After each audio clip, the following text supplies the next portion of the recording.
Hey everybody, and welcome to the race car vlog series entry number 13. Woo! So it's going to be a little different than usual and definitely change of pace from what I have been uploading recently, which has been events, driving, cars, good stuff. This is all going to be about cars.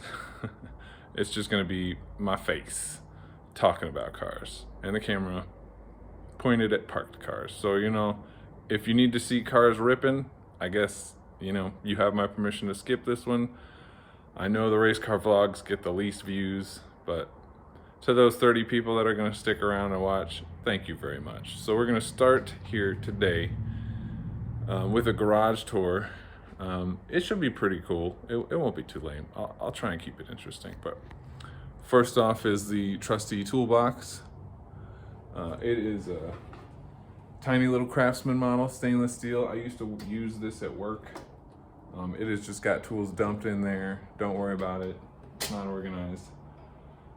Got a little vise here it's bolted down, but you can see it wiggling and stuff. It's not ideal, but I've got my little aluminum inserts in here so I can do AN fittings. And there's all kinds of equipment. I got saws and torch and welder and everything, so it's kind of spread around in the back.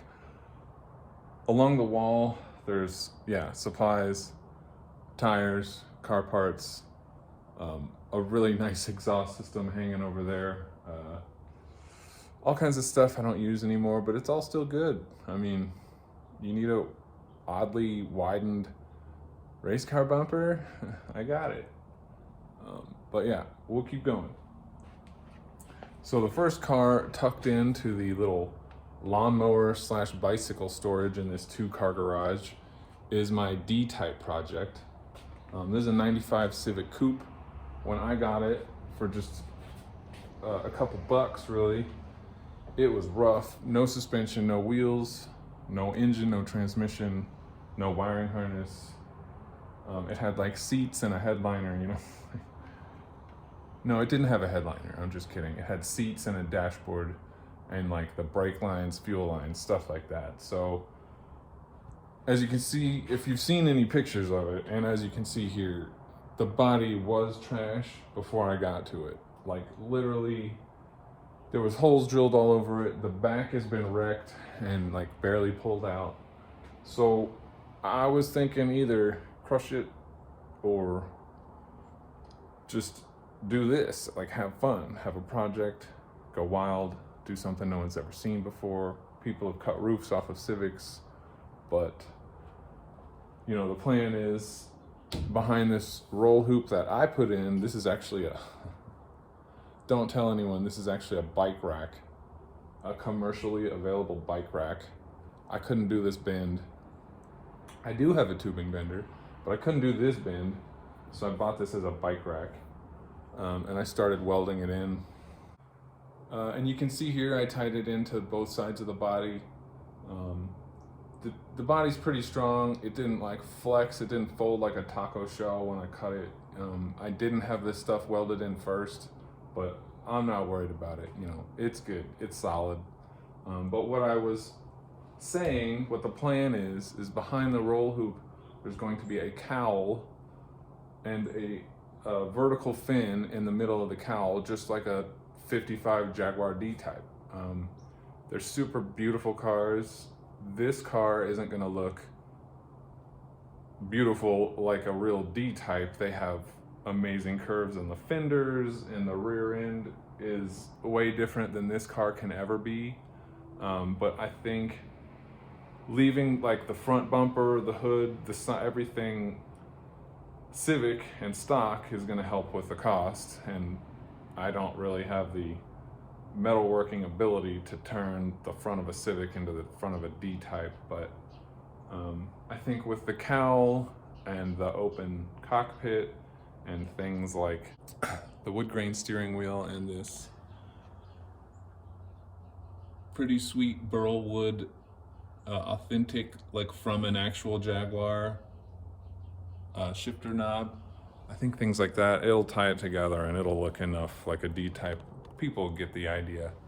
And then there's little details also, maybe big details, like just the sort of old school. I mean, these are really common to put on stanced out Civics. The diamond racing look is super played out. It's been done for a long time, like people have moved on, but it's sort of the look for, you know, the period. So it was a pretty good get. They weren't too expensive, and I think they look the part. So yeah, let's keep going. Here, I'll come around and show you under the hood. It's really basic. It's all cheap hand-me-down stuff. It's dirty. There's wires everywhere. It runs, it starts, it'll go down the street and back, but it's not legal. So I keep it here in the corner. It's on wheel dollies, so I can scoot it over very easily and pull it out of here. And I'll definitely show you guys more about that later when there's more to show. I barely work on it. So next up is the rallycross car, and it's tucked in here in the middle. It's ready to just shoot out the door. And yeah, there's more to come on this too. There'll be more how-to videos. I'm definitely gonna finish with fender flare stuff, and I'm gonna do more bodywork stuff. So actually both of these cars need a lot of bodywork. Moving on. Oh yeah, the kayak. Everyone's favorite, the black car, the Mighty Oaks race car, the track car, the time attack car. I call it all kinds of things. I don't really like to name my cars, so none of these names are official. But yeah, this is what most of you guys are here to see. I do have some big news. I ordered a new intercooler and radiator so I can get moving on this whole project up here. That radiator's not really doing it anymore. It's not gonna do it on High Plains Raceway with lots of driving. The intercooler does fine, but it's just none of that's in a good spot. So I got the Speed Factory Racing dual backdoor intercooler and the tucked radiator combo comes with fans, and I was about to say everything. It comes with nothing besides fans and the two pieces. So there's still going to be a lot of fabrication that goes into that. I'm going to hook up with Steve. Obviously, you know, Steve stuck with me when all my parts got stolen. He really did the right thing and helped me out. So I can't do anything but stick with Steve and have him do all the fab work on this. So he's going to do new exhaust manifold. He is going to plumb all the charge pipe stuff from the new turbo position, which will be up here somewhere instead of way down there. And then he'll do like the intercooler piping back up to the throttle body and the new down pipe setup. And he's going to cut the bungs, the dash 16 bungs off the radiator that's coming. And we're going to put dash 20 bungs on there, so everything has lots of volume. There's good flow. We're going to do, I've got, so more Speed Factory stuff.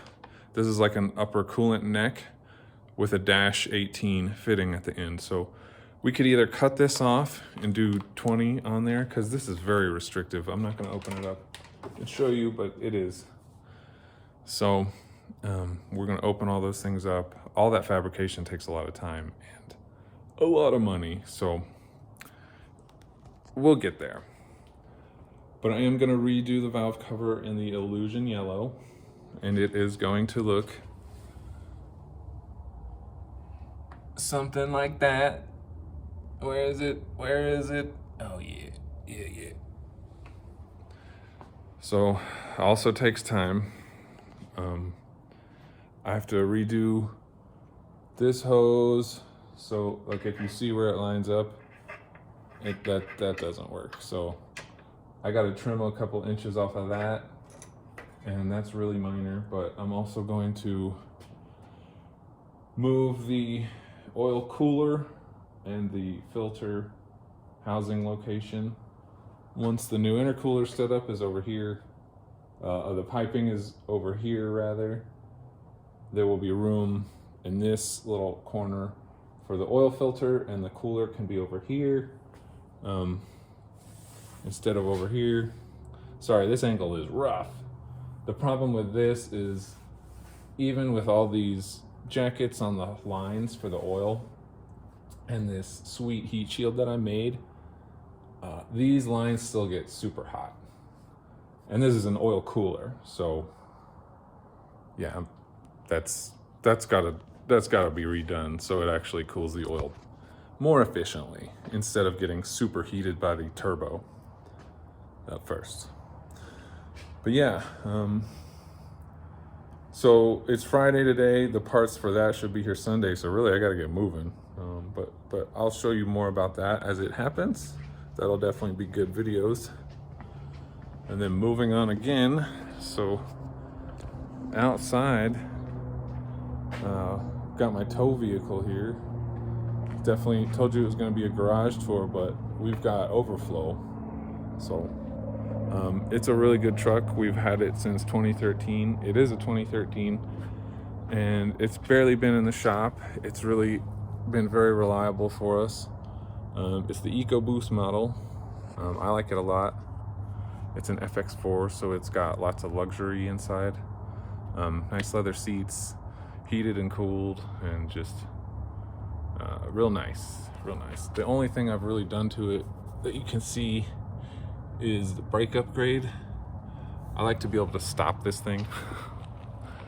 But yeah, and it's got the little shell on it, so we can sleep back there if we want to go camping in it. But yeah, let's keep going. Let's keep going. There's more.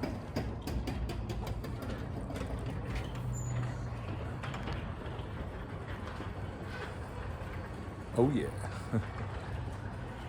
This is definitely one of my favorite cars here. And it gets its own garage so it can stay nice and clean. Let me cut my face off there with the camera. But yeah, it's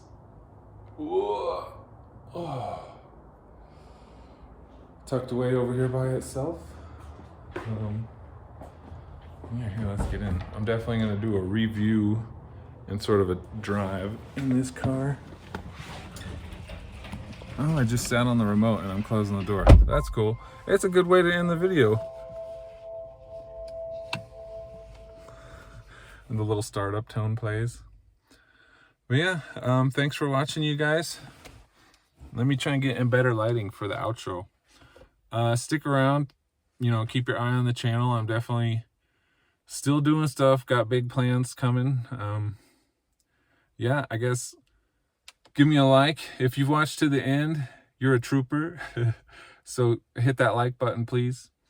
All right. Thanks. Bye.